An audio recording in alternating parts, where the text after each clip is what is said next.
Բարև ձեզ հարգելի հայրենակիցներ, ուղիղ եթերում Նոյան Տապանն է Երևանից, հիշեցնեմ, որ ուղիղ եթերի ընթացքում կարող եք զանգահարել ամերիկյան 818-977-5321 եւ հայաստանյան 060 3511 հեռախոսահամարներով հարցեր ուղղել մեր տաղավարում գտնվող հյուրին, ինչպես նաեւ Նոյան Տապանի ուղիղ եթերները կարող եք հետևել Նոյան Տապանի պատրոնում, QR կոդը ձեր էկրաններին է։ Այսօր Նոյան Տապանի տաղավարի հյուրընկալել եմ կյանքի իրավունք իրավապաշտպան հասարակական կազմակերպության նախագահ Ռուզան Ադանալյանին։ Բարև ձեզ Տիկին Ադանալյան, շնորհակալ եմ Նոյան Տապանի հրավերն ընդունելու համար։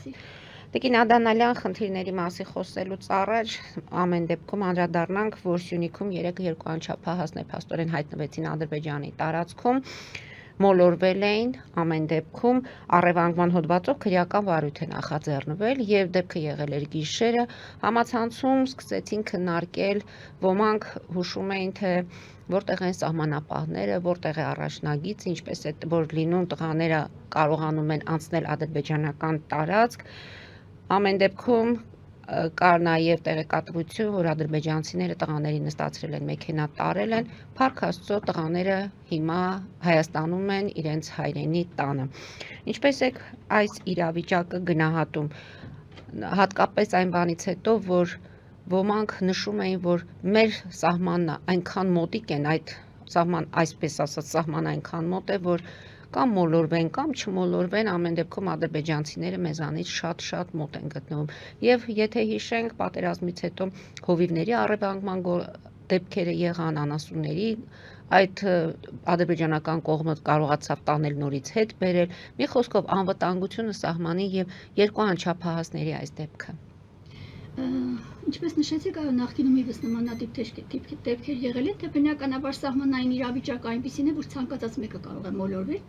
առավել ևս նախկինում եղել էին նաև զինվորականներին հաց տանող զինվորականների մեքենայից ինչպես էին մտել ադրբեջանցիները, թեևս պատերազմական տարիներից հետո ընկած ժամանակահատվածում, նաև այդ ժամանակահատվածում ինչպես էին մտել զինվորների հաց տեղափոխող զինվորների մեքենա եւ առևանգել մեր զինվորների երկու հոգու։ Հիմա այս երեխաները շփոթվել են, բնականաբար սա կարող է շարունակական լինել, որովհետեւ ինչպես սահմանային վիճակը, այնպես էլ մարդկանց սովոր ճանապարհը արդեն կարող է հանգեցնել այսպիսի իրավիճակների եւ կարծում եմ սա վերջինը չի լինելու։ Եվ փառք Աստծո, որ իրապես կարողացան հետ բերել երեխաներին, որովհետեւ այն կարծիքները համացանցում, որ շոշափվում էին, որ հնարավոր է, որ ոչ էլ խախտել են ինչ որ սահման, այլ պարզապես մոտիկ են եղել, կողացել են երեխաներին եւ վտանգ կար նաեւ չվերադարձնելու երեխաներին, բնականաբար սա շարունակական բնույթ կարող է կրել եւ չի բացառվում, որ նորից կարող է լինել։ Ժողովուրդը ստրեսի մեջ է եւ սահմանային վիճակով պատկերացնում եմ ինչ ապրումներ են ունեցել այդ անչափահաս երեխաների ծնողները, որովհետեւ անցած ճանապարհն ու տառապանքը ցույց է տալիս, որ ցանկացած պահի ադրբեջանցին պատրաստ է առևանգելու հայ երեխայի կամ հայ մարդու։ Մանավանդ, որ իրենց այդ կրոնական, այո, արկա է հիմա այդպիսի հանգամանքներ, բնականաբար շատ վտանգված է, այո, սահմանաբերդ գոտում ապրող անձանց վիճակը ահա որ վտանգված է։ Ամեն դեպքում տղաները վերադարձել են գյուղ եւ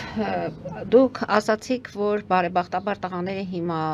իրենց տանն են եւ կորուստ չունենք։ Տիկին Ադանալյան, սա մարդասիրական մոտեցում էր, թե ձեր կարծիքով եղա միջամտություն, որպեսզի տղաները վերադարձվեն։ Ես կարծում եմ, որ եղել է ներքին միջամտություն, քանի որ ներքին հարաբերությունները ես բնականորեն կարծում եմ որևէ մեկը չէր կասկածի, որ արկա են երկու երկրների միջև ներքին քողարկված հարաբերություններ, եւ քանի որ այսօր շատ լարված է իրավիճակը, գիտեք ինչ հանգամանքներ կան արկա, կարծում եմ այս հանգամանքների ֆոնին նպատակահարմար չէր լինի եւս մեկ աղմուկ բարձրացնել եւ եւս մեկ խայտառակ իրավիճակ ստեղծել հայաստանյան հասարակության մեջ, ես գտնում եմ, որ այո եղել են ներքին ինչ որ հարցերի լուծման ինչ որ հանգամանքներ, ես այդպես եմ կարծում։ Ուղղակի հենց այնպես չէին վերցնի ու երեխաներին հետ վերադարձնեին։ Կհետևենք ամեն դեպքում զարգացումներին, կարծում եմ տեղեկատվություն կլինի, մենք անպայման անդրադառնանք։ Հիմա խոսենք ամենայն հայոց կաթողիկոսը թիրախավորված է եւ Նիկոլ Փաշինյանը դրան զուգահեռ նաեւ շնորհավորական ուղերձ է հնչեցնում հարևան երկրին եւ մաղթում այդ ժողովրդին խաղաղություն եւ բարգավաճում։ Դե որ Նիկոլ Փաշինյանը մեծ ցանկություն ունի, որպեսզի բարգավաճի մեր թշնամի երկիրը խաղաղության մեջ ապրի եւ ծելի ձաղկի, այսպես ասենք, դա փաստ է եւ կարծում եմ որևէ մեկը չի կարող հեշտել։ Ինչ վերաբերում է կաթողիկոսի հասցեին ուղված այս նախաձեռնված այս գործողություններին, մամուլի հրապարակումների համաձայն սա հաջորդեց այն դեպքին, երբ կաթողիկոսը Շվեյցարիայում արտահայտվել էր, արտաբերել էր Արցախի հետ կապված բոլոր հանգամանքները։ Եվ սա կարծես թե առիթ էր, չնայած զայրացնելու Փաշինյանին, կարծում եմ, եւ բացի այդ դրանից առաջ թերևս մինչև կաթողիկոսի այս ելույթը 1-2 օր առաջ Փաշինյանը հայտարարեց, որ եկեղեցին վերածվել է չուլանանոցի։ Ճիշտ ասած, այս բառը ինքնին շատ տգեղ բառ է, առավել եւս կապված եկեղեցու հետ,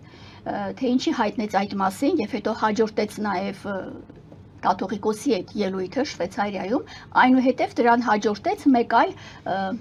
զազրելի արտահայտություն, ես կասեի, որը վերաբերում է սրբազաններից մեկի, չգիտեմ ում, որովհետև տվյալներ չկար, չէր նշել տվյալներ, քեռակնոջ հետ կապված ինչ-ինչ հարաբերությունների։ Ու այս ամեն ինչի համատեքստում արդեն կարող ես հանգել որոշակի հետևությունների, որ Չուլանանոց անվանած եկեղեցին, հիմա ուզում եմ հասկանալ ինչու է եկեղեցին վերածվել Չուլանանոցի, ես մտել եմ եկեղեցի, բոլորն էլ մտնում են յուրաքանչյուր անձ իր անհրաժեշտության դեպքում եւ չեմ տեսել, որ եկեղեցում լինեն այդպիսի վարչապետի նկարագրած այդ իրերի բազմությունը, այդ իրերի քանակը, որ եկեղեցի մտնելիս մեզ թվա թե մենք մտանք ինչ-որ Չուլանանոց։ Բոլոր սրբապատկերները շատ մաքուր են, շատ նորմալ վիճակ է, սանիտարական վիճակը կարգին է, չգիտեմ որտեղ է տեսել, ինչ է տեսել, այս կարգի հրապարակային ելույթ ունենալուց եկեղեցում վարկաբեկելուց զատ վարչապետը կարող էր տվյալ պահին, եթե ինչ-որ եկեղեցում տեսել էր այդ տեսարանը, կարող էր կանչել համապատասխան սպասավորին եւ հայտնել, որ այդ վիճակը հարիս չի եկեղեցում։ Իսկ իր դժգոհությունը կարող է ներքին օղակների հետ եւ պարտադիր չէ հրապարակայինորեն այլ։ Ի վերջո սա քո ղեկավարած երկրի մաս կազմող կառույց է եւ կարող ես նաեւ կոնկրետ նշել թե որ եկեղեցում ես տեսել այդ իրավիճակը, որպեսզի հասկանանք, բոլորս կենտրոնանանք դրա վրա։ Եկեղեցիները ընդհանուր առմամբ վերածվել է Չուլանանոցի, սա կարծում եմ, որ մտածածին ուղղակի ձևակերպում է եւ սա ունեցել է իր ենթատեքստը։ Բնականաբար սա ունեցել է իր ենթատեքստը եւ շարունակությունը նրա գործողությունների ու ձևակերպումների կհավաստի իմ ասածները։ Փաշիձադեի հայտարարությունների հետ կապում եք Նիկոլ Փաշինյանի նման հայտարարությունները, որ հայ առաքելական եկեղեցին տարածաշրջանում դարձել է վտանգավոր իր հարևանների համար։ Սա բոլորն են կապում արդեն իրար հետ եւ ակնհայտ է դա։ Եվ Երևանի Ղազիաթի հետ կապված, որ նրանց չի հետաքրքրում Հայաստանի վերաբերմունքը դա ընդհանրապես ոչ թե ստեղծվել է, այլ վերականգնվել է։ Հիմա տեսեք, Փաշեզադեի արտահայտությունը, որ հայ առաքելական եկեղեցին, հայկական եկեղեցիները վտանգ են ներկայացնում հարևան երկրների համար, եւ Փաշինյանի անմիջապես ձեռնարկած այս քայլերը շատ սինխրոն իրավիճակ ստեղծեց, որովհետեւ այո, նա շարունակեց եւ փորձեց Փաշեզադեի ճրաղացին ջուր լցնել, եւ բնականաբար չէր կարող սա նկատելի չլինել, մարդն ինչքան հիմար պիտի լինի, որ չհասկանա, որ այս անձանց հայտարարությունները փոխկապակցված են միմյանց հետ։ Եվ անցավ գրողը եկեղեցու նկատմամբ։ Սա ուղղակի առճակատում է եկեղեցու հետ եւ արշավ եկեղեցու նկատմամբ։ Չի կարող այլ կերպ գնահատվել։ Բայց քաղաքացիական պայմանագիրը շեշտում է, որ սա արշավ չի եկեղեցու դեմ, սա որոշ հոգեվորականների եւ ամեն դեպքում կաթողիկոսի հետ կապված է եւ ինչպես Նիկոլ Փաշինյանն է ասում, այդ լռությունը դեռ չի նշանակում, որ իրենք ժխտում են կամ հերքում են։ Որևէ մեկը հավատում է ԿՊ-ի արած արտահայտությունների անկեղծությանը, ես օրինակ չեմ հավատում,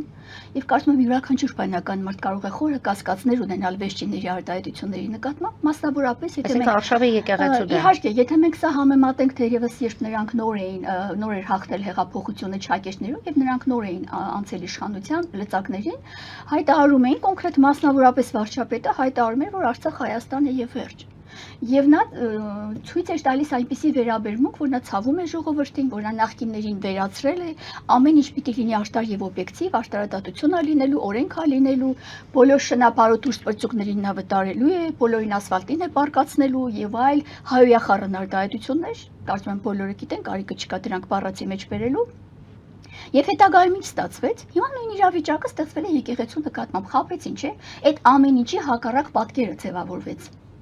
երկրում եւ չկա որևէ մի բան, որ ասած լինեն ու դա համապատասխանի իրականությանը։ Կա որևէ մեկ դրվագ, որևէ հանգամանք կապված երկրի գործունեության հետ, երկրի ներքին հարցերի հետ եւ որևէ մեկի կատարածված լինի։ Ես չեմ տեսնում նման բան, չկա նման բան ուղղակի։ Հիմա նույն վերաբերմունքը, նույն անվագորգոր արտահայտությունները, նույն կեղծ քողարկված մտահոգությունը ցուցաբերում է եկեղեցու նկատմամբ, ինչի մասին է խոսքը, ավելին ասում էին, որ իրենք կանգնած են եկեղեցու կողքին եւ այն անձով կփորձի քարնել եկեղեցու կողմը, իրենք առաջինն են պատրաստ պաշտպանելու եկեղեցուն։ Հիմա էլ են ասում եւ պնդում են, հենց նույն Նիկոլ Փաշինյան ասում է եկեղեցին դա մեր տունն է, մենք ինքներս քրիստոնյա ենք, ինքը խոնարհվում է։ Հոգևոր եւ ընտանեկան արժեքների գրողն է, այո, ով կարող է սրան հավատալ։ Եթե այս մասին բարձրաձայներ մեկ անձ, ով հոգացություն է ցուցաբերել իր ղեկավարած երկրի նկատմամբ, իր ժողովրդի կենցաղի, կենսակերպի, երկրի սահմանների պաշտպանության, երկրի խաղաղության մի շարք հանգամանքներ չթվարկեն, բոլորս գիտենք։ Գուցե հավատալու լիներ, բայց ով կհավատա վարչապետին։ Որևիցե մեկը, ես նախկինում եւս ասել եմ, եթե վարչապետը ասի մածունը սպիտակ է, ես կգնամ նորից ստուգելու, չնայած գիտեմ, բայց քանի որ ինքն է ասում, ես պիտի գնամ եւս մեկ անգամ ճշտեմ, իրապես մածունը սպիտակ է։ Բայց Ադանալյան, հիշում եք, որ դուք ասացիք, որ դուք եք լինելու Նիկոլ Փաշինյանի այդ ճշմարիտ ուղու վրա կանգնելու արդարադատության հետ կապված հայտարարությունների եւ վերահսկողն եք լինելու եւ ձեր գործը համարում եք տեսեք ինչ ծիծաղելի իրավիճակում է հայտնվել եւ ինքը իր արտահայտությունների համար եւ նման ձևակերպումներով, որ ինքը կողմ է արտարադատությանը, երկրում իշխելու է օրենքն ու իրավունքը, ծիծաղելի վիճակ է։ Եվ դրան զուգահեռ երբ հիշենք, որ չկա մի դատավոր, որ չանի իր արածը, մենք չենք կարող դրանք չհամադրել միմյանց հետ։ Այսինքն այն իրավիճակը, որ ուղղակի փորձում է խաղալ մարդկանց հուզական էմոցիաների հետ, մարդկանց վրա տպավորություն թողնել, հարմար պահը բռնացնել եւ մարդկանց փորձել ներարկել այդ իր խաղապարները, մտածածին կեղծ սնանկ գաղափարները, բնականաբար այսօր ով կհավատա հետակա գործողություններին կամ հետակա խոստումներին, որևէ մեկ, այո, ես ասել եմ, եթե նա ինչ որ գործողություններ ձեռնարկեր, դատաիրավական համակարգում փոփոխություններ լինեին, այո, ես էի լինելու այն ճշտիտերը ու ինչ առումով, որ ասելու է, որ ժողովուրդ տեսակ Նիկոլն ասեց ու արեց։ Դա է ճշտիտերը լինելու իմ ասացի միտքը։ Հիմա տեսեք, ներկա պահին նույն դաշտ է տեղափոխվել եկեղեցին։ Բնականաբար ով չգիտի, որ եկեղեցին մեր ողնաշարն է, մեր այցեքարտն է աշխարհում եւ որպես քրիստոնեությունը առաջինը ընդունած ազգ, քրիստոնյա պետականություն, սա մեր երկրի գոյաբանական հիմքն է։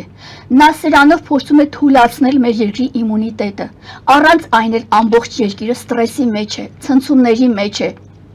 Ստրեսի մեջ է ամբողջ մի ազգ։ Այս տարբեր իրավիճակները, տարբեր խոսակցությունները, տարբեր հանգամանքները, իշխանությունից առաջ եկած եւ սպրտված տարբեր իրավիճակները մարդկանց դրել են նյաշտային ստրեսային վիճակի մեջ։ Ոչ մեկը հանգիստ չի ապրում։ Լարված ամեն օր սպասում է, թե ինչ օին են խաղալու իրենց գլխին։ Հանգիստ է մեր ժողովուրդը, հանգիստ չի։ Ես նկատի չունեմ կենցաղը ապրելը, վատ կամ լավ ապրելը։ Անում եւ երեք Նիկոլ Փաշինյան իր ընտանիքով շատ երջանիկ մասնակցում էր։ Այո, ինքը երջանիկ է, որովհետեւ զինվոր ունենք զոհված կայծակի։ Այո, գիտեք ինչ,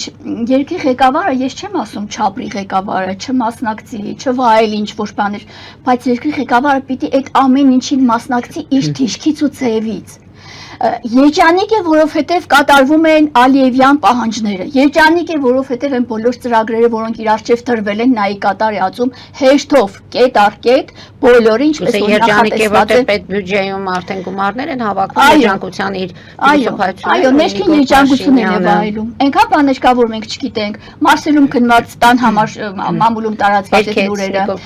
Հեշտել է, բայց մարդիկ փաստաթղթերի հետ կապված որոշակի հղումներ են կատարել։ Բնականաբար պիտի հեշտի։ Սա ընդունված է ցանկացած պաշտոնյայի կողմից, բայց եթե ինչ-որ մեկի հետ կապված հարց բարձրանա, օրինակ կաթողիկոսի հետ կապված հարց բարձրանա եւ մարդիկ փորձեն խորհրդավոր լռություն ցուցաբերել, նա կարող է ասել լռությունը համաձայնության նշան է։ Այս կարգի խառնիխուռն հոգեբանությամբ, այս կարգի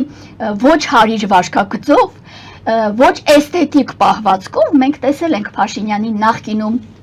տարբեր սեղանների մասնակից լինելու, տարբեր խնջույքների, տարբեր կերուխումների շուրջ իր ցուցաբերած վարքի ու էթիկայի մասին։ Մենք բոլորս գիտենք, տեսանյութերով հեղեղված է։ Հիմա գինու փառատոնին մասնակցելը նրա հեշտական խրախճանքն է, ոչ թե մտահոգված է երկրի ղեկը, որ ուղղությամբ տանի, ինչպես ղեկավարի երկիրը ծայրագույն վիճակում, որը ինքն է ստեղծել։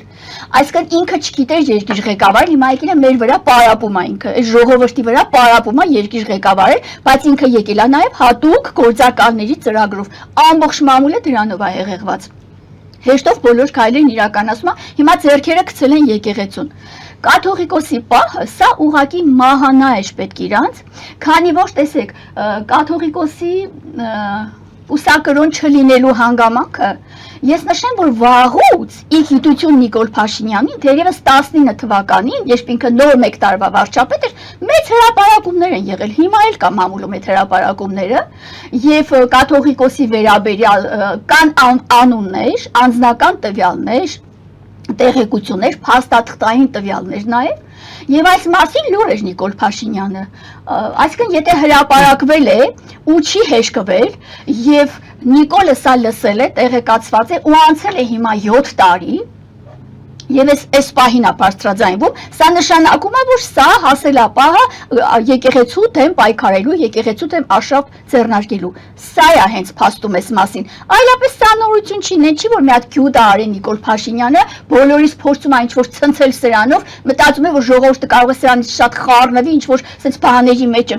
Ոչ մեկն էլ չի խառնվել սրանից։ Ոչ մեկը։ Բոլորը խառնվեցին այն ժամանակ, երբ 5000 ջահել ճիվան տղեկի տար դրեցիր հողը, հետո էլ ճանգռվում է իր ծնողներին, որ գնաց ծաղիկ տնես։ Այդ դրանից է ժողովուրդը շատ վատ վիճակի մեջ։ Արցախը հանձնելուց է, 120,000 անձի տեղահան բնահան անելուց է ժողովուրդը զայրույթի մեջ ու զարմացած։ Եվ հիմա այդ նախաձեռնող օրենքները, նախագծերը ոչ բերում են, ինչ տերոր է հարկային դաշտի նկատմամբ։ Այս ինչ վիճակ է մարդկանց հետ, այս ինչ է, ամբողջ օրը ակցիաներ են կառավարության դիմաց, ամբողջ օրը անհաշտ վիճակ է ժողովրդի մեջ։ Բայց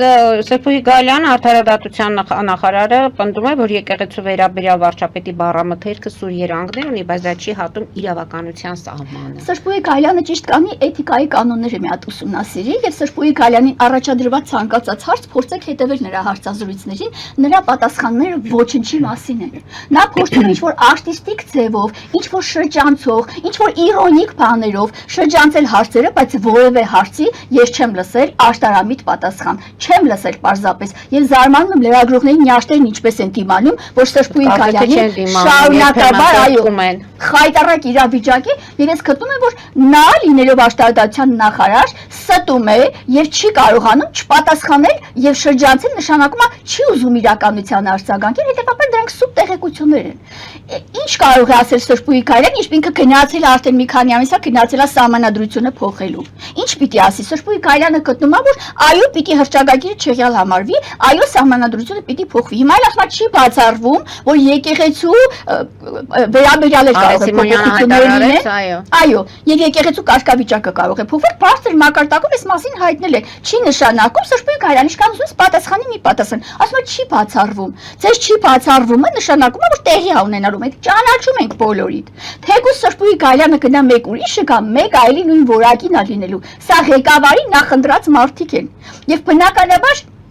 եթե պիտի փոխվի եկեղեցու կառուցակարգը, եկեղեցու իր բոլոր կանոնակարգերը, բնականաբար այս մարդիկ արդեն ներխուժում են դեպի եկեղեցի։ Եկեղեցին բայց մտել է քաղաքականություն, եկեղեցին մտել է քաղաքականության մեջ, այս հարցը պիտի կարգավորվի հենց քաղաքական հաշտակում։ Դեռ մեկ տարի առաջ այո, հենց այս հարցերը պիտի լուծվեր ոչ թե եկեղեցու դեմ արշավ սկսելով, այլ ոչ թե Փաշազադեի հայտարարությունից հետո, եթե սա ցես դուրս չէ եկել, օբյեկտիվորեն եթե մտածենք հանուն աշտարության, ապա երբ որ նախաձեռնվել էր եւ դուք տեսաք, որ եկեղեցին խառնվել է քաղաքական կոժը եւ դուք գտնում եք, որ խառնվել է, տվյալ պահին կարող եք համապատասխան միջոցներ ձեռնարկել, կանխել, դիմել համապատասխան մարմինների եւ սասնել եկեղեցուն, կանխել ի վերջո, բայց հիմա եկել հասունացել է պահը, 19 թվին կուսակրոնության մասին եղել են հրապարակումներ, հետո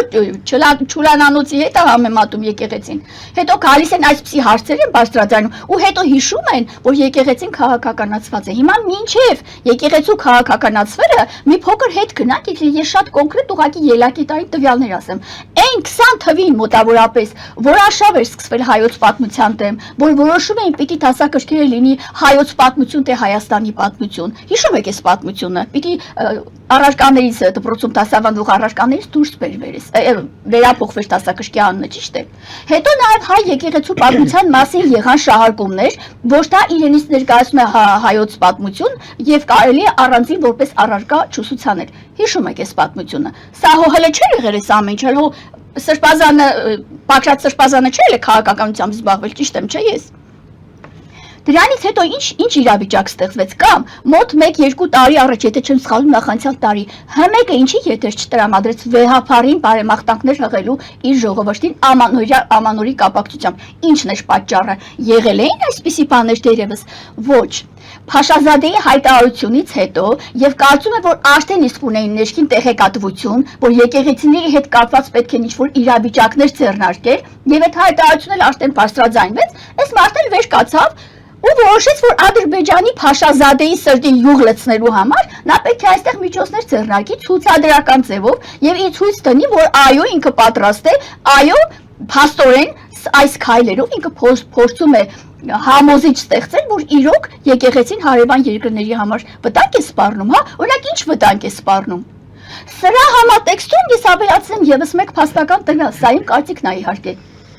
Մամուլի հրապարակումների համաձայն եւ նաեւ Ադրբեջանի պահանջների համաձայն 300,000 ադրբեջանցի ա գալու, ճիշտ է Հայաստան, Ադրբեջանը։ Այո, եւ գալու են Արևմտյան Ադրբեջան։ Նրանց անվտանգությունը պետք է ապահովվի։ Այո, նա գալիս են իրենց իրավունքներով, իրենց պահանջներով, իրենց համակարգային ինչ-որ լծակներով, բնականաբար իրենք չեն կանստեն, որ տեսեն հայ իշխանավորները ոնց են ղեկավարելու, ինչ են անելու։ Այս ամեն ինչի ֆոնին, եթե այս անձինք պիտի կան, ես կարծում եմ, որ եկեղեցին սրանց է խանգարում։ Եթե իրենք պիտի տեսեն խաչը, հայ առաքելական եկեղեցին, կարող է դիվահար լինեն, բայց իրանք պիտի ունենան իրենց մզգիտները բնականաբար, իրանք մոլլան պիտի ունենան, իրենց այդ մոլլայի երկնու երաժշտությունը պիտի տարածվի Հայաստանի այդ այսինքն Արևմտյան Ադրբեջանի, այսպես ասած, չակերտներով տիրույթում եւ այս իրավիճակն է նաեւ, չէ՞, եթե գալու են ադրբեջանցիները, բա առաքելական եկեղեցու կողքին մզգիտներ են կառուցելու, նրանք չեն հանդուրժի այս ամեն ինչը։ Սա է նաեւ խնդիրը, եթե օբյեկտիվորեն նայենք ու հետ գնանք,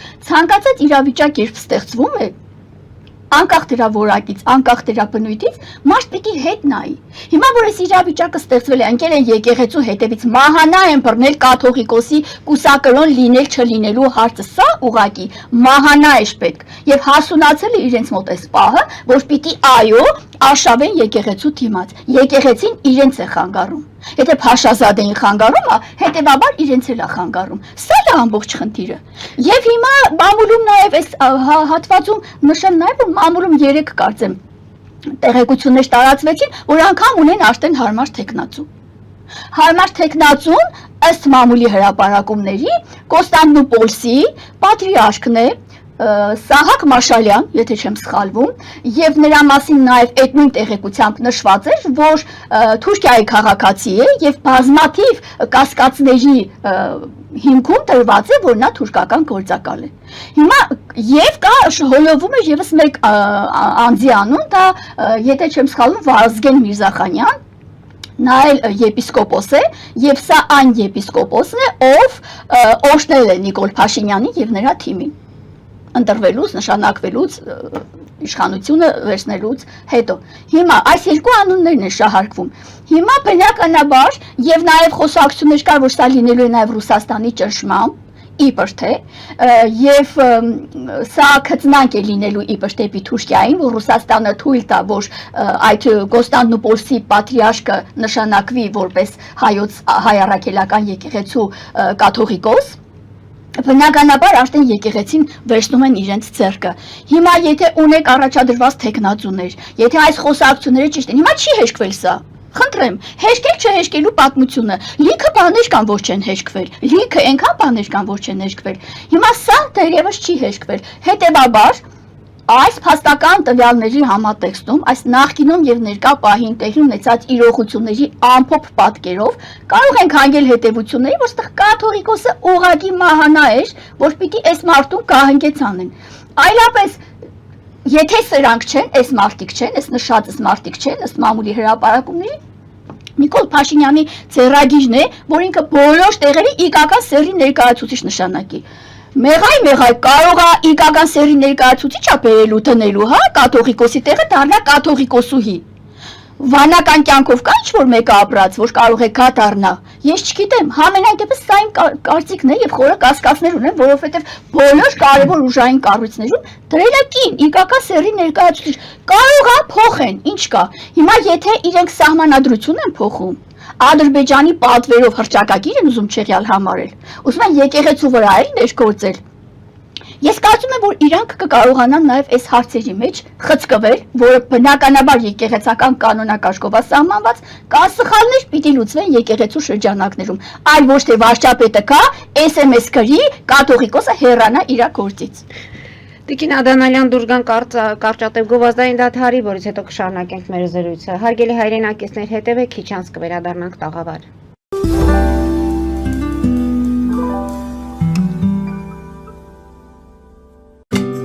Ինչ է պետք տունը, առանձնատունը կամ ամառանոցը հաճելի, հարմարավետ դարձնելու համար։ Ճիշտ ընտրած կահույք, օրիգինալ դեկորներ, հյուրերին ընդունելուց գեղեցիկ սպասք, գուցե նոր սփռոց։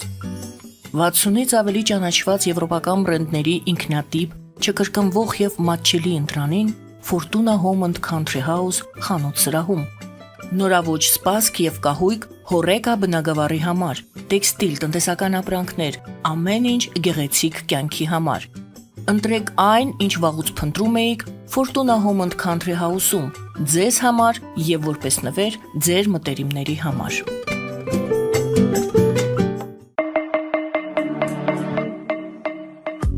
Յուրաքանչյուր զարդ գլուխ գործոց է, պատրաստված ամենայն ճշգրտությամբ եւ կրքով, որոնք կընդգծեն ձեր անհատականությունն ու գեղեցկությունը։ Մեր զարդերը պարզապես աքսեսուարներ չեն, այլ սիրո խոստովանություններ, որոնք կդառնան ձեր հիշողությունների խորհրդանիշը։ Դրանք ձեզ կդարձնեն ոճային եւ գրավիչ։ Ձեր պատմությունը սպասում է։ Ֆելիչե ժամանակակից ատամնաբուժական կլինիկա։ Այստեղ հարմարավետությունն ու խնամքն առաջնային են։ Այստեղ կիրառվում են ատամնաբուժական ամենաժամանակակից տեխնոլոգիաներ, ճշգրիտ ախտորոշում, արդյունավետ բուժում, նուրբ փորձառություն եւ անհատական մոտեցում։ Սկսած սովորական մանրուքներից մինչև առաջադեմ ընթացակարգեր, այստեղ դուք գտնվում եք բարձր որակավորում ունեցող եւ փորձառու ատամնաբուժական մասնագետների ձեռքերում։ Մեր բարեկամական եւ հյուրընկալ անձնակազմն այստեղ է յուրաքանչյուր այցը հաճելի դարձնելու համար։ Ֆելիչե, ձեր առողջ եւ ամենաերջանիկ շպիտը սկսվում է այստեղից։ Եկեք եւ բացահայտեք նորարարության, փորձագիտության եւ կարեկցանքի կատարյալ համադրությունը։ Երևան շիփինգ, սենսացիա ստեղ, հա։ Այո, ճիշտ եք եկել։ Սանդրոցներ Երևան ուղարկելը $2.99 օթանավով։ Այո, Իսկ եթե դոլար ուղարկես, դոլար ստանան։ 1%, հա։ այո, Իսկ որ տանեն տուն հասցնեն, էլի 1%, հա։ 2%։ Երասը ծրի է, էլի։ Ժողովուրդ սենսացիա, ծրի է։ Նորթ Հոլիվուդ Գլենդել։ Jackpot հագուստի վաճառակենտրոնը վերաբացվել է Թահանգա քաղաքում։ Նոր տեսականի, նոր արժեքներով ու նոր զեղչերով։ Եվրոպական հագուստ եւ կոշկեղեն կանանց, տղամարդկանց եւ երեխաների համար։ Օծանելիք, ճամպրուկներ, պայուսակներ, գիշերանոցներ, գոտիներ եւ դրամապանակներ։ Մեծ ապրանքատեսականի, մեծ զեղչերով։ Համեցեք Jackpot Թահանգայում։ Հասցեն 7057 Foothill Boulevard։ Հեռախոս 818 813 2252։ Jackpot։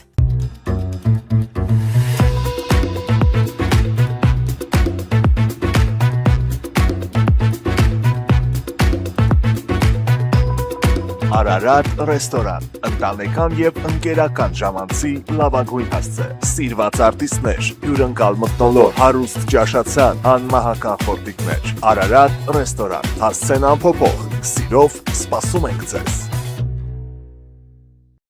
Լավագույն պաղպաղակ, բնական, համեղ եւ մատչելի գներով պաղպաղակը կարող եք ձեռք բերել բոլոր հայկական խանութներում, պահանջեք հայկական պաղպաղակ, Թամարա պաղպաղակ։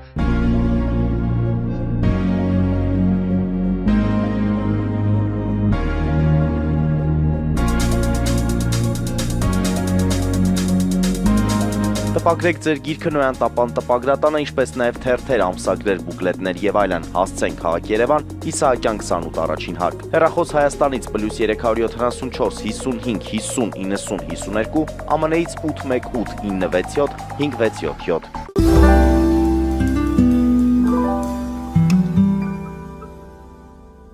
Հարգելի հայրենակիցներ, Նոյան տապանը կրկին եթերում է։ Տիկին Ադանալյան, հիմա եթե փորձենք ամփոփել, եթե կան սխալներ, դրանց մասին պետք է ներքին օղակներում խոսել, չհանրայնացնել կամ հանրայնացնելու դեպքում օգտագործել ոսկեղենիկ հայերենը, եւ կարծում եմ դուք ինձ հետ համամիտ կլինեք, որ Նիկոլ Փաշինյանը ունի այդ բառերը գեղեցիկ ներկայացնելու եւ ասելու։ Այո։ Եվ եթե չեն արվում այս ամենը, ըստ ձեզ այս ամենը արվում է բավարարելու հարևան երկրի պահանջները։ Այո, ցուցադրական վարքագծով նա բավարարում է Փաշազադեի ցանկությունները, քանի որ նա արդեն իսկ նետել է ձեռնոց հայ առաքելական եկեղեցու դեմ, Փաշինյանն սիրով ընդունել է։ Եվ այս հատվածում կուզենայի նաև նշել, որ որոշակի խժդժություններ կան նաև ըստ մամուլում հրապարակվող լուրերի եկեղեցում, սա շատ տխուր տեսարան է եւ շատ կուզենայի, որ այս խժդժությունները իրենց մեջ եկեղեցին պատվով տաներ այս խժդժությունները եւ իրենց մեջ կարգավորեին այս բոլոր տեսակի հարցերը եւ մենակ կուզենայի նաեւ ավելացնել, որ համենայն դեպս ես չգիտեմ ինչ, բայց կաթողիկոսը երբ որևէ երկիր է գնում, ես կամ ինչ որ առիթների ներկայանում է, նա շատ փառահեղ, շատ պարկեշտ, շատ ներկայանալի անձնավորություն է եւ ես չեմ համաչում, որ նա մեր երկրի կաթողիկոսն է։ Քիքորի տեսքով չի ներկայանում, խղճուկ տեսքով չի ներկայանում, որ մեկի թևերի տակ ծվարած ակնհայտորեն նրա արտաքինից չի թափվում են իրավիճակը, որ ինքը ուղակի գործակալական ցանցի ներկայացուցիչ է։ Եվ բացի դրանից ամենակարևորը, որ իշխանության ձեռքը չի համբուրել։ Մարդիկ շոշափում են, թե ովքեր են համբուրել կաթողիկոսի ձեռքը, շատ տհաճ իրավիճակներով, շատ լպիրշ իրավիճակներով, սակայն ես ուզում եմ եւս մեկ անգամ շեշտել, որ այնուհանդերձ իշխանության ձեռքը չի համբուրել կաթողիկոսը։ Նկատի ունեք, որ իշխանությունը եկեղեցուն չի կարողանում դարձնել իր գործիքը, դա է պատճառը։ Այո։ Նա իշխանության թելով չի թելվել։ Այնուհանդերձ կաթողիկոսը կարողացել է երկրի սահմանների իր հոտի, իր ժողովրդի կյանքով, բարեկեցությամբ, նաև խաղաղությամբ ու մնացած հարցերով կարողացել է շատ բարեկիշտ, բարեխիղճ ձևով ներկայանալ։ Հակառակ դեպքում, եթե մենք համեմատենք այս իրավիճակները, իշխանության ու եկեղեցու միջև տեղ ահավոր ահռելի սարեր ու ձորեր կան, անհամեմատելի են ուղղակի իրենց հետ իրար հետ։ Դրա համար այս պահին, որ այս թույնը գցել են ու փորձում են թունավորել հասարակության հոգեբանությունը, որևէ մեկը չի շեղվի դրանից, որովհետև իշխանությունը կոնկրետ վարչապետը այնպիսի արարքներ են կատարել այս երկրի նկատմամբ, որ կաթողիկոսը ինչ էլ որ անի, միևնույն է, որևէ մեկը այդ կողմը անգամ ուշադրություն չի դարձնի, կարող է 1-2 անգամ խոսվի անցնի գնա։ Որևէ մեկը դրանով առանձնապես չի խորանա։ Քնջուկը ինչպես է ավելի վատ բաներ են տեղի Ինչպես է լուծվելու այս ամեն դեպքում վարչապետը խոստանում է, որ պետք է լինի շարունակական եւ պետք է լինեն վարչապետ ինքներն է խայտառակելու շարունակական լինելու դեպքում, որովհետեւ ամբողջ աշխարհի քրիստոնյա աշխարհի կաթողիկոսները շատ լավ ճանաչում են միմյանց, շատ լավ գիտեն եւ եթե արկա են ինչ-ինչ չակերտներով անձնական հարցեր կամ խնդիրներ, դրանք չեն լուծվում հրապարակային ձևով, բոլորն էլ դա հասկանում են, բոլորն էլ դա գիտեն, բայց եթե այսօր Քրիստոնեությունը առաջինը ընդունած պետության ղեկավարը բարձրաձայնում է համայն աշխարհի այս կաշկի բաներ, որպեսզի ուղակի վարշկաբեկի խայտառակի կաթողիկոսին, սա ակնհայտ է, որ նա փորձում է խցկվել եկեղեցու մեջ եւ փորձում է ինքը իր ձեռքը վերցնել։ Ես ելի եմ շեշտում, եկեղեցին ունի իր կանոնակարգը, եթե եկեղեցում այդ թվում նաեւ կաթողիկոսի կողմից արկա են ինչ-ինչ հանգամանքներ, որոնք չեն ներվում կամ պիտի վերանային կամ ինչ-որ հարցեր պիտի կարգավորվեն, դա բացառապես եկեղեցու գործն է, այլ ոչ թե վարչապետի։ Մեկ զանգի պատասխանենք, որից հետո ես իմ հարցերը ձեզ կուղեմ։ Լսում ենք ձեզ, դուք եթերում եք։ Լսում ենք։ Բարև ձեզ Տիկին Պետրոսյան, բարև ձեզ Տիկին Ադանալյան, ողջունում ձեզ հեռավոր կնդելից։ Տիկին Ադանալյան, քանի որ դուք հաճախ եք խոսում իշխանությունների օրինազանցությունների մասին, հիշեցնեմ, որ դուք նախինում արդարացրել եք ծնողազուրկ որդեզուրկ ծնողների կողմից կատարվող օրինազանցությունները, լինեն դրանք ենթադրենք սպառնալիքներ կամ միգուցե առավանգում կամ բռնություններ։ Ասեմ, որ իմ կարծիքով այն ծնողները, ովքեր կատարում են դա, նրանք, ես ասել եմ նախորոք, նրանք անարգում են իրենց որդիների իշխատակը, քանի որ իրենց որդիները զոհվել են նման իրավական պետություն ձևավորելու համար։ Եվ հիշեցնեմ ձեզ Տիկին Ադանալյան, եթե ձեր իրավունքն է, իհարկե դուք կարող եք ցանկանալ որևէ վատ բան, բայց եթե հավատացյալ եք դուք, Աստված կարող է վերադարձնել բումերանգի նման։ Բայց ասացեք, խնդրեմ, ասեմ, որ ես ծնող չեմ դեռ, բայց ես միգուցե կարողանամ զգալ այդ ցավը, բայց ես գիտեմ մի բան, որ 90%-ը ծնողների կարող է տիրապետել իրեն, այդ ում դուք, որը ողջունելի է։ Սոցիալը խնդրեմ, դուք ինչպես կարող եք անկնկալել իշխանություններից այդ նոր ձեր բոլոր ասած կոնտեքստում հետևել օրենքին եւ դուք արդարացնում եք որոշ փոքրամասնություն կազմող ծնողների կողմից կատարվող օրինաձանցությունները։ Շնորհակալ ենք։ Նա օրինաձանցությունները ասել է հետեւյալն է, մեր հերոստատիտողը, որքան ես հասկացա, ակնարկում է նաեւ 15 զինծառայողների դեպքը, սևազգեստ մայրերի դեպքը, մենք բազմիցս ունեցել ենք այստեղ այս եթերի ժամանակ եւ ասեմ Արման Մկրյանը այդ հարցը նաեւ ոմանց է տալիս, ովքեր որ փորձում են մի խոսքով դուք ձեզ կարողանում եք տիրապետել Տիկին Ադանալյան, բայց ամեն դեպքում այն ծնողները, ովքեր բոյկոտում են, ըստ երևույթին հիշեցրեց նաեւ Աշոտ Փաշինյանի հետ կապված դեպքը զոհվածի մայրը այս մի քանի դեպքերի հետ կապված սկզբանե չպատկերացրեցի հարցը, որովհետև հարցը բավականին վերացական էր եւ լղոզված էր, հա հիմա որ դուք եք բացում փակագծերը, ես այդ փակագծերը դատարաններում ծնողազը ձեր ասածից եմ հիմա հասկանում արդեն դատարաններում պահվածքները որ չեն կարողանում հույս դուրս են գալիս եթե զանգկատարող անձի կողմից կոնկրետ սրան է վերաբերում հարցերը, ես կարող եմ հատիկ-հատիկ անդրադառնալ դրանց, այո, ես ասել եմ եւ ելի եմ ասում, որ դատարանում 15 այրված զինվորների ծնողներին մեղադրողները նախ պետք է իրենց մաշկի վրա զգան այդ ցավը եւ հետո նոր դատապարտեն մարդկանց։ Ծնողները բավականին լավ են իրենց պահում, կատարվածին համահունչ եւ ավելին, եթե տեսեք զանգկատարող, մեր հարգելի զանգկատարողն ասում է, որ ինքը ծնող չի, ինքը չգիտի, չի պատկերացնում, գուցեև կպատկերացնել։ Դատական համակարգները այո, հիմա եթե օրինակ տասված դուք ծնող դառնաք, ես շատ կուզենամ, որ դուք ծնող դառնաք եւ կտեսնեք, թե ինչ բան է դա, որ երեխայից այն կողմ այլևս աշխարհում որևէ սեր, որևէ նվիրվածություն, ինչ որ որևէ այլ հանգամանք ինձ համար կոնկրետ թերևս գոյություն չունի, եւ եթե 15 զինծառայողների մահվան դեպքը, մահվան շարժառիթը պարզված չի, սա ավելի շատ կարող է հունից դուրս բերել 15 զինծառայողների ծնողներին, սա ավելի շատ կարող է ալեկոծել նրանց, եւ դատարանում ես առանձնապես չեմ տեսել, այո, նրանք պիտի բողոքեն, որովհետեւ աշտարակ դատականություն չի գնում։ Այո, նրանք դուք ինչ սկսեցիք ձեր տղայի գործը ինքներդ իրականացնել, դուք մանկավարժ եք եւ դարձեք հետո իրավաբան։ Դուք հենց այստեղից է գալիս, եթե դուք այդ դատարաններում տեսնեիք արդարություն, տեսնեիք Ես ուզում եմ նաև հարց տվողի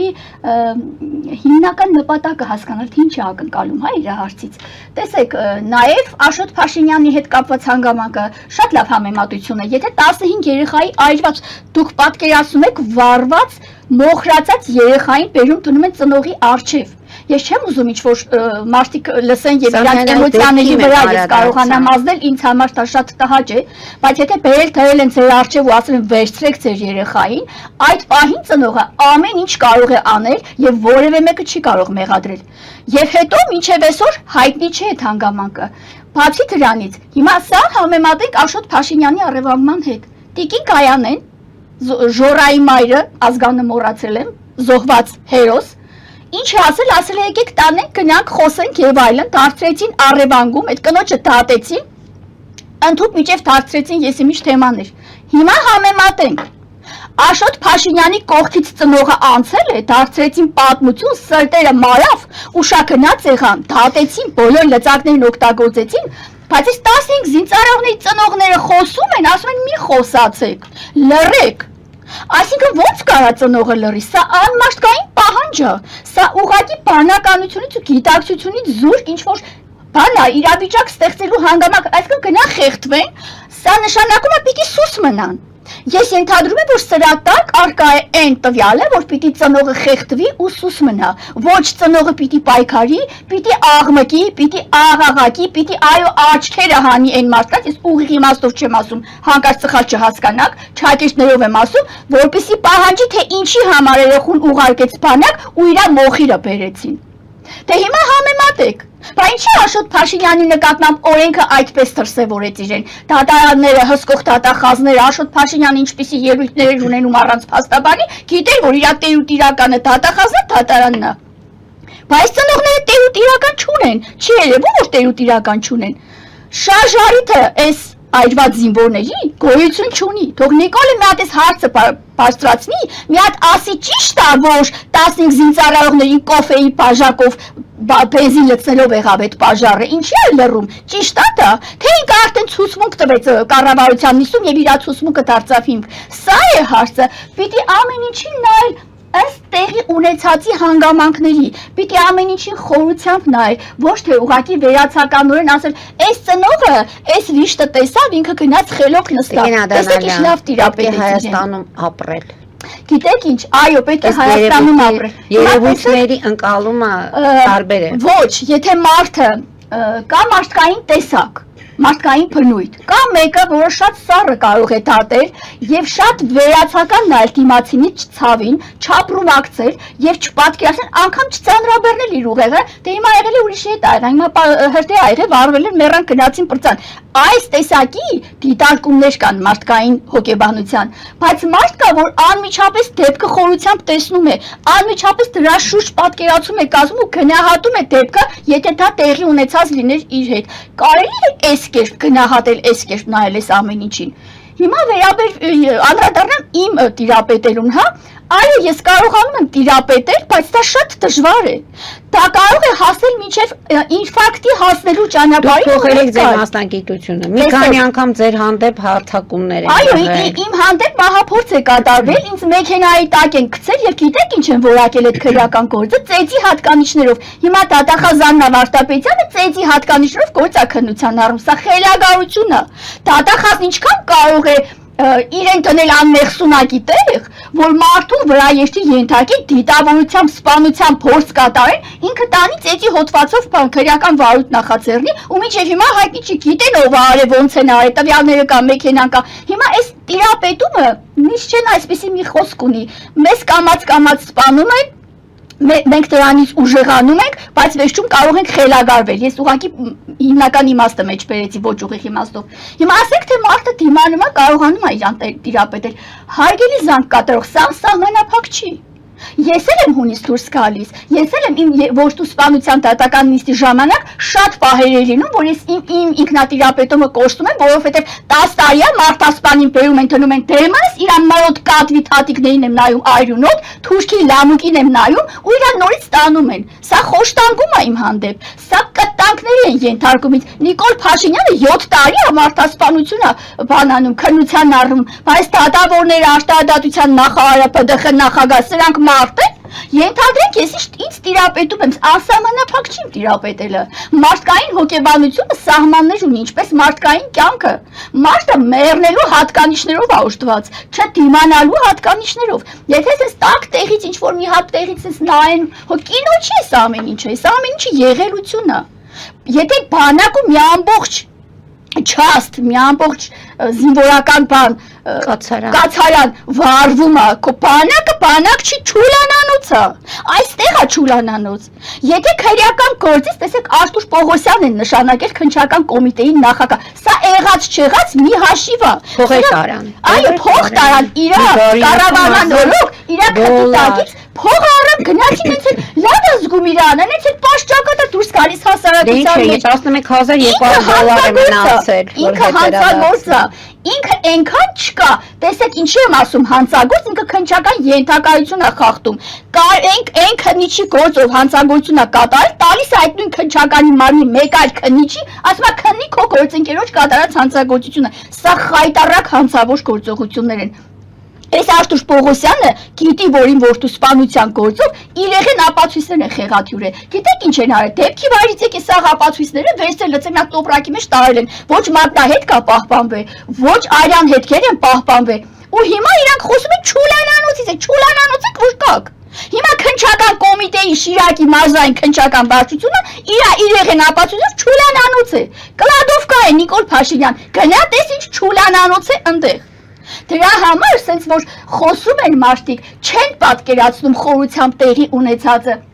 չեն պատկերացնում, որ սա պետության գործն է, այս պետությունը գոյություն չունի, սա դարել է ուղղակի չգիտեմ ինչ չուլանանոց, ես ներողություն եմ խնդրում մեր ժողովրդից, հեռուստադիտողներից բոլորից ներողություն եմ խնդրում, բայց եկեք համոզվենք, որ եթե դատարանները ծախված են 7 տարի գործ ա քննվել, Նիկոլ Փաշինյան, որտեղ են քո դատավորները, դուք ինչ եք արել, պետության բյուջեից փողեր եք տվել դատավորներին, իրանք բնականաբար ծախված են։ Տեսեք, ես վերջերս Արտուշ Գաբրիելյան դատավորի կաշառքի համար քրեական վարույթ նախաձեռնվեց $10,000 կաշառք էր վերցրել, որպեսզի դատական նիստերը հետաձգի։ Հիմա գնացեք իմ որ դուք քրեական գործով 5 դատավոր փոխվել, 5-ն էլ նիստերը ցկել են։ Գնացեք, պարզեք, բերեք Աննա Վարդապետյան, տեսեք, քանի $10 կաշառք են վերցրել։ Թե Արտուշ Գաբրիելյանի թիրախավորել էի կաշտել, թե ոչ դու սպանության գործը ձեր համար հեքիաթ է, նրան արդեն հեքիաթ չի։ Սա ըստ հայեցողական իրավիճակ են ստեղծել։ Ով իրանց խանգարեց մի հատ դատավոր խտխտած, իրանք կտնեն կպատժեն։ Բայց հիմա քանի $10 կաշառք են վերցրել Նիկոլ Փաշինյան, որ 7 տարի դատապարտված մարդ չկա, քեզ փող հասել է տեղից։ Եթե դու ցայն չես հանում, տիրություն չես անում, չես արձագանքում, լռում ես, ոնց դու ես կաթողիկոսի համար ասում լռելը համաձայնության նշան է, ես էլ քեզ եմ ասում, դու որ լռում ես այս գործի համար, համաձայնության նշան է։ Ես երեք զարմացա, որ ազգային ժողովում Ագնես Ախամոյանը Էջմիածնի դեպքի հետ կապված այդ տղայի սպանությունը, որ ցեխ էին շպրտել մեքենային, ինչ եղել, նայել եմ մոր բանը ելույթը, շատ խորը ցավ եմ ապրում դրա համար, վերջապես մի հատ բան դրեցիք, բանի թեմա, Արտուշ Պողոսյանի թեմա, էներսից մանկական ժպիտով սենց, չգիտեմ ինչ, շատ ներողություն չակիչներով հորտի հրճվանքում նայում ա թե բանը ինչ ա եղել որ դու քննչական կոմիտեի ղեկավար այդ տկարանիդ դու ոնց կարաս քննչական կոմիտեի ղեկավար լինես երբ որ դու տենց բանով ես նայում այդ ամեն ինչին Տիկին Ադանալյան եւս մեկ ազգային դահարի դուրս կա ավարտեմ ազգային ժողովին մի հատ այդ մեր հարգաժան ընդդիմությունը որ ըստ էության ինքը չկա մի հատ տաներ Աշտոմի նկարը ցույց տար ասել ինչ է կարես տղայի գործի հետ Հարգելի հայրենակիցներ, Նոյան տապանը կրկին եթերում է։ Տիկին Ադանալյան, փաստորեն Արամ Ղազարյանը բոլորին հայտնի Քանաքերցի տուի հորեղբոր որդին էր։ Համացանցում քննարկվեց այդ ամենը, որ ինչպես կարող են որում հիշեցնենք, որ 2021 թվականի նոյեմբեր 11-ին նրա դին հայտնաբերեցին հենց Քանաքեր 16-րդ փողոցի տներից մեկում, երբ Արամ Ղազարյանը այդ ժամանակ հենց ոստիկանության համակարգում էր աշխատում։ Բայց դուք կարծես թե ստատուս գրեցիք եւ ինչ որտեղ հույս ունեք, որ այս մարդու գալով ինչ որ բան է փոխվելու։ Գիտեք ինչ, մի փոքր հետ գնամ, որպեսզի հասկանալի լինի։ Այո, Արամ Ղազարյանը նշանակվել է ոստիկանապետ, եւ մինչ այդ, ես որտեղից գիտեմ իրեն, ինչի համար եմ ասում մի փոքր հետ գնանք, գիտեմ դեռևս Շիրակի ոստիկանության Շիրակի մարզային վարչության պետի պաշտոնում աշխատած տարիներին, դա 20-ից 22-23 թվականներ էր, եթե չեմ սխալվում։ Համենայն դեպս, ինչպես գիտեք, իմ որդու սպանությունը կատարվել է խմբի կազմում, ներկա պահի մեղադրանքի առաջադրած մեկ անձի, բայց մեկը փախած է։ Հովանես Թոփչյան տվյալներով անձն է կոպչիկ, այս անձին հսկող դատախազ է եւ քննիչի ձեռամբ փախցրել են դեպքից անմիջապես 2 օր հետո, սա Զվարթնոց օտանավականի սահմանը հատել է ու փախել է, ասել են դու հələ թռի գնա, մինչեւ մեկ էս մեղադրանքը կարգավորեք, որ խմբակային չլինի, հետո երբ խաղաղվեց հետ կգաս։ Սա փախելա մի տարի հետո նախաքննությունն ավարտվելա հետ ա եկել ու ման են գալիս սրան չեն գտնում։ Եվ այդ փախուստի մասին հստակ փաստական տեղեկություններ ունեի ոնց են իրան փախցրել, ես չեմ ծանրաբեռի ձեր ետերը։ Եվ դրանից հետո 14 թվականին Արտյոմի սպանել են խմբի կազմում, ինքը 15 թվականին հետ ա եկել նախաքննության ավարտից հետո։ Ու հիմա սրան չեն գտնում։ Արտանագրություններ են կազմում 8 տարի 8 տարի կրկնում եմ, ման են գալիս սրան չեն գտնում, ասում են չկա ու չկա, բայց Գյումրիում է, Գյումրի մի բուր տեղ է, մի հատ ուժեղ շարժվեց, բոլորը կիմանան, իրա տունը վերանկած, ու ինքը դատապարտված է խոշոր չափերի թմրանյութ աճեցնելու, կարելի ասել թմրանյութի ինդուստրիայով զբաղվելու, վաճառելու, իրացնելու գործերով, ինքը արդեն իսկ դատապարտված է, Ցակեր է տվել Արտյոմի սպանելուց հետո կոպչիկ է մականունը, ու իր համար տանը ապրում է, ոստիկանները չեն գտնում սրան, ասում են չկա, դուք պատկերացնում եք խելագարվելու բան, իրան փախցրել են գործի միջից հանել, հիմա չեն բերում, որտեղ թեվա փաստեր եմ դնելու։ Արամ Ղազարյանը, ով աշխատել է, նշեցի Շիրակի ոստիկանության մարզային վարչությունում, ես գնացի անմիջապես նրա մոտ։ Ոչ գիտեմ ով է, ոչ չգիտեմ ով է, չնայած ներքին գործերի նախարարությունում էլ է եղել մինչ այդ։ Հայտնեցի ամբողջ եղելությունը, բացատրեցի որը որանց է, նա ինձ խոստացավ, որ Հովանես Թոփչյանին ինքը կբերի դատարան, Եվ դատարանն նա պիտի հարցաքններ, դատավորի հետ պետքը չէր Նարեկ Բեգլարյան պիտի հարցաքններ, յա կբերեն, յա չէ բերեն, իր համար ավելի լավ, որ դատավորն արդեն գիտի Հովանես Թոփչյանն ինչ պերսոն է։ Եվ ընդհանուր առմամբ խոս տվեց, որ կբերի ու բերեց։ 8 տարի թաքնված անձին Արամ Ղազարյանը բերեց դատարան ներկայացրեց ու մենք կարողացանք հարցաքննել այս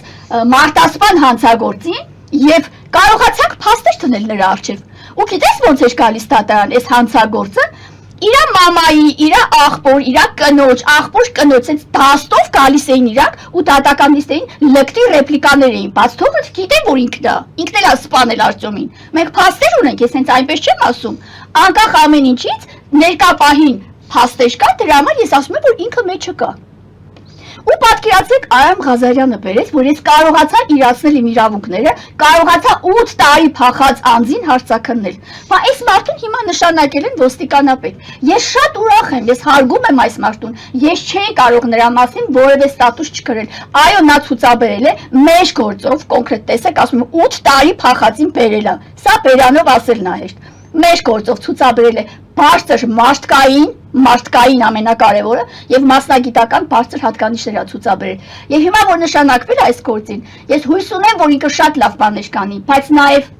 ասում են լոռու մարզպետին նշանակեցին, չգիտեմ ինչ արեցին, բայց նաեւ տեսեք ինչ հանգամանք կա։ Ես մտավախություն ունեմ, որ հանգած այս մարդուն չփորձեն անվանարկել, չփորձեն պատվերներ իջեցնել այս մարդու վրա, խազ բզել նրա կենսագրությունը եւ այնպիսի իրավիճակներ ստեղծել, որ ժողովրդին ծեծեր ջարդելու են, գազային, չգիտեմ ինչեր բաց թողնելու։ Այդ իրավիճակները չստեղծեն, լավ մարդ եք գտել, բերել դրել եք, գոնե բերեք, թող այդ մարդը աշխատի։ Ես դրա համար այդ ստատուսը գրել էի եւ ինձ չէի ների, եթե ես հանկարծ չգրեի։ Անցել է դրանից 3 տարի, ես անչափ իմ շնորհակալությունն եմ հայտնում, երախտագիտությունն եմ հայտնում այս անձին, որովհետև իսկապես նա տեսակով մարդ էր, տղամարդ էր խոսքի տեր եւ պաշտոնատար անձ, ով հարգում է իր ուսադիրները։ Այո, ես դրա համար ասում եմ, որ նա արժանի մարդ է։ Մենակ մնում է հանկարծ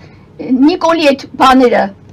իշխանական գործառույթների մեջ ներքաշեն այս մարդուն, հետագայում ինչ-որ բաներ լինի, հետո ինձ զանգ տվող մեր հարգելի քաղաքացիներ ասել, հիշում եք դուք Արամ Ղազարյանին պաշտպանում եք, գովաբանում եք, տեսեք ինչ արեց։ Ես հիմա ասում եմ ինձ ինչ է տեղի է ունեցել, թե հետագայում ինչ կլինի, ինչ իրավիճակների առաջ այս մարդուն կկանգնեցնեն, որ ինքը ստիպված լինի գնալ ինչ-որ քայլերի, դա հարցի մյուս կողմն է։ Դրա համար ես նրա մասին այս կերպ արտահայտվել եմ եւ անչափ շնորհակալ եմ, թող բարով պաշտոնավար։ Տիկին Ադանալյան, մեր հաղորդումը մոտենում է ավարտին, 3 րոպե ժամանակ ունենք։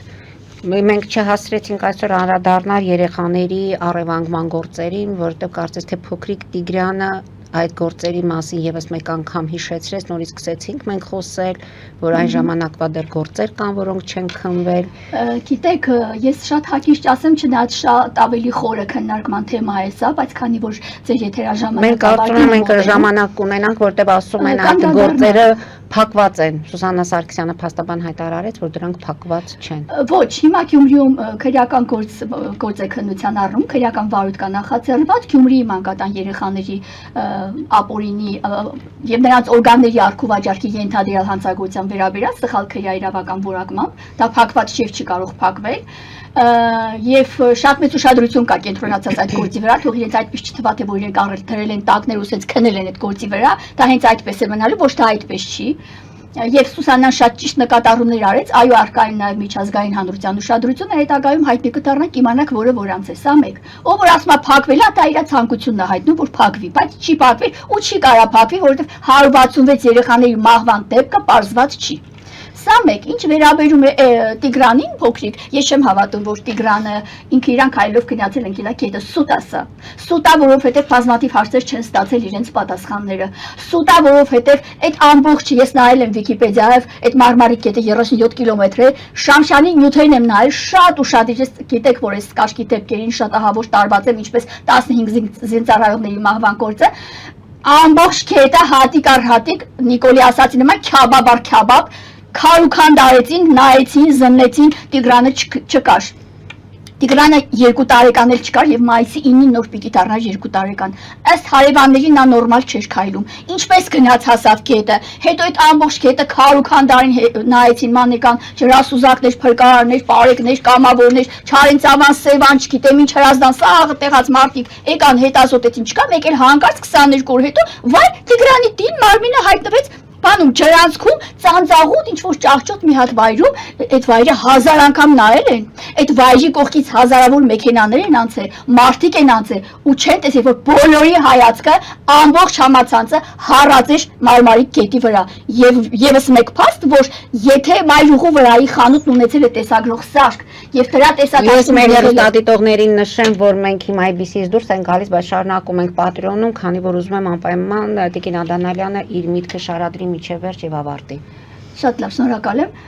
Եվ տեսաթաշտ է ունեցել խանութի տեսախցիկը դեպի երեխայի մարմին արդեն դրված վայրը եւ այդ տեսախցիկը չկա։ Հենց տեսախցիկ չեղավ, սա արդեն վարույթն իրականացնող մարմնի ձեռագիրը։ Մենք ծանոթ ենք իրանց ձեռագրին։ Մենք գիտենք իրանց հանցավոր բոլոր գործողությունները։ Բոլոր գործերով կետ առ կետ անում են նույն բանը, ինչ որ պիտի կոծկվի։ Ու չկա որևէ տեղեկություն։ Երեխան քանիսին է գնացել ծնողների մոտից, երբ ծնողը նկատել որ երեխան չկա, այդ ոնց եղավ այդ վատ քայլող երեխան գնաց հայտնեց գետի ապ ու դուք չգտաք։ Սրանք բոլորը հարցեր են։ Իսկ ծնողները լուր են։ Ես անհանգստացած եմ ծնողների լռությամբ։ Ասեք ինչի։ Գուցեև ես չեմ քննադատում Քավլիցի, ես ոչ մի բան չեմ ասում։ Իրանց երեխան է, իրենք միգուցե ավելի ճիշտ գիտեն, իրենք գուցե ավելի նպատակահարմար կգտնեն լռելու, բայց ես կվարվեմ, եթե այս մասին չխոսամ։ Ես ինձ չեմ ների, եթե այս փաստերը հանկարծ չբարձրաձայնեմ։ Տեսեք ինչն է խնդիրը։ Նորը հատկապես սկսեցին քննադատել համացանցով, թե պատու ինչ մերես, քո երեխան գնացել է, դու խաբար չես, չնայած հակադարձեցին հարևանները։ Բայց հիշեցնում եմ, ես մեկ առիթով եմ ասել։ Հիշում եք Պեմզաշենի սպանությունը Զարինե Մելիքսեթյանին ոնց էին քննադատում, բարոյական հանեցին այդ խեղճ աղջկան ինչ ասես արեցին։ Երբ որ համացանցում վխտում է հանցագործություն կատարած անձանց մտերիմներն ու մերձավորները, այդ թվում նաև իրավապահ մարմնի մանգլավիկները, իրավապահ մարմնի խուժանը ճակիչներով Ժուլիկները սկսում են արդեն գրառումներով հարձակվել տուժողի վրա, սկսում են արդեն տուժողին վաշկաբեկել, մորը վաշկաբեկել եք, ինչի համար եք մորը վաշկաբեկել, սա նշանակում է, որ իրանք փորձում այս կերպ լռեցնել, չպիտի լռի տուժողը, Տիգրանի մայրը ամաչել է, որ իր համար այդպիսի բաներ են կրել, հանցագործը պիտի ամաչի, թող կրեն, այնքան կրեն հոգիները դուրս գա, նա պիտի շանտեղ չտնի այդ գրառումները եւ պիտի կարողանա ինքը ինքնաթրսևորվել, որպեսզի կարողանա հասկանալ այդ անմեղ երեխան ում ինչ էր արել։ Շատ առեղծվածային է եւ կասկածելի է ոչ Տիգրանը 22 օր գտնվել է գետում, այդ հետազոտված այդ վիճակով հոգիները դուրս եկավ խեղճ ջրասուզակների ու ցույց էին տալիս այդ հոգացությունը, անգամ տիեզերական նկարահանումներ էին ցույց տալիս, թե տեսեք ինչպիսի ջանասիրություն է ցուցաբերվել, որ գտնեն երեխային, բայց սա ուղղակի շատ կներեք բարիս համար ատմասկա է, ես այդպես եմ կարծում, սա քողարկելու կեղծ մտահոգություն ցուցաբերելու ինչ որ ձև է Ջրասուզակները իրոք չանասիրաբար աշխատեցին, իրոք փրկարարները, իրոք դա աննկարագրելի բան է, բայց որ երեխան գետում չի եղել, որտեղից գտնեին խեղճտղեկը, որտեղից գտե ծանծաղուտները հատիկ, ճուղ առ ճուղ քարուքանդ էին անում, շամշանի տեսանյութերը նայեք, այդտեղ բաց տեղ չի մնացել։ Տիկին Ադանալյան, տեսեք, ասում եք երեխան գետում չի եղել, այս դեպքին անդրադարձել էին նաև էքստրասենսները, բայց դրանից հետո եւ հանրությունը սկսեց նրանց վարկաբեկել, որ ինչու եք հույս տալիս ծնողներին։ Հիմա դուք եք պնդում, դա ձեր տեսակետն է, դա ձեր կատարած հասկանալի է, տեսեք, եւ ոստիկանությունը կարծես թե շատ ուշագրավ է այս նման հայտարարությունների հետ կապված։ Ոստիկանությունը պիտի այս հայտարարությունների նկատմամբ ուղղակի իր բանը դիրքորոշումը հայտնի, ես իհարկե չեմ կարող ինչ որ գնահատականներ տալ էքստրասենսների կատարած այդ հայտնությունների եւ այլնի վերաբերյալ։ Ես ավելի շատ սիրում եմ եւ իմ տեսակն է այդպեսին, ես սկզբունքորեն ավելի շատ նայում եմ օբյեկտիվ իրականությանը, դեպքի հանգամանքներին, իրեղեն ապացույցներին, այն ինչ որ կա, ինչ որ հայտնաբերվել է, ես հակված եմ դրան։ Դե բնականաբար այդ մասը ես բաց կթողնեմ, որովհետև դա իմը չի։ Նկատի ունեմ նրանք, ովքեր որ ասում են, որ երեխան գետում չի եղել։ Հա, այդ հանգամանքը այլ բան է, դե բնականաբար իրենք արդեն իրենց տեսանկյունից են հայտնում, բայց եղած այս իրավիճակից ես շատ կուզենայի տեսնել եւ սպասում էի այնքան ժամանակ լռեցի, որ տեղեկություն սփռվեր, որ դատապշտական եզրակացությունը ստացվել է։ Ես անչափ կուզենայի տեսնել երեխայի ուսումնասիրել երեխայի դատապշտական եզրակացությունը, որովհետև այսօր մեր երկրում խայտարակ կոռումպացված են գրեթե բոլոր փորձագիտական կենտրոնները, մասնավորապես Գիտությունների ազգային ակադեմիայի փորձագիտական կենտրոնը, ազգային բյուրոյի եւ Հերացի 5 հաստիում գտնվող դատապշտական գիտագործնական կենտրոնը, որտեղ էլ հենց տվեցին այս այրված երեխաների ՏՆԹ-ները եւ այլն։ Այս փորձագիտական կենտրոնները խայտարակ ձևով փոխկապակցված են իրավապահ համակարգի հետ։ Իրանք հիմա գործում են դատախազի ցուցումով, քննիչի ցուցումով։ Գիտեք թե իրանք դնում են դες եզրակացությունն ու հետևությունները հիմնավորում են, ես դες կբերեմ այնքան եզրակացություններ, որտեղ լկտի ձևով փորձագետներ անգամ քրեական վարույթ նախաձեռնվել, հետո կարճվել, թե փորձագետին իրանք են ասում սենց գրի, որ գործի կանխատեսված ելքը ապահովեն։ Ինչի մասին է խոսքը։ Հիմա հեշտականորեն կուզենայի տեսնել այդ եզրակացությունը, հասկանալ հələ ինչ է գրած։ Այդ ջրահեղ եղած երեխու դիակի վերաբերյալ ինչ նշումներ կան, ինչ հետևություններ կան, դրանք ունեն իրենց առանձնահատկությունները, դրանք ունեն նաև մի շարք այլ հանգամանքներ ներքին օրգանների հյուսվածքների հետազոտությունից չբացեմ շատ լիքը հանգամանքներ կան,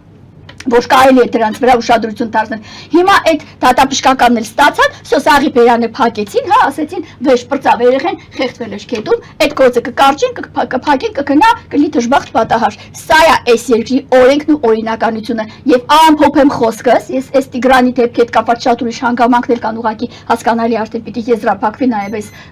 ժամանակահատվածը, ուղղակի պիտի ասեմ իրավական համակարգը, դատաիրավական համակարգը Նիկոլի ղեկավարությամբ վերածվել է բարոյահոգեբանական իրավական չուլանանոցի։ Թող Նիկոլը գնա իր չուլանանոցին տիրություն անի, որ մենք այս ազգովի ընկել ենք կրակը ու տառապանքների ենք ենթարկվում։ Սա է ամբողջ խնդիրը։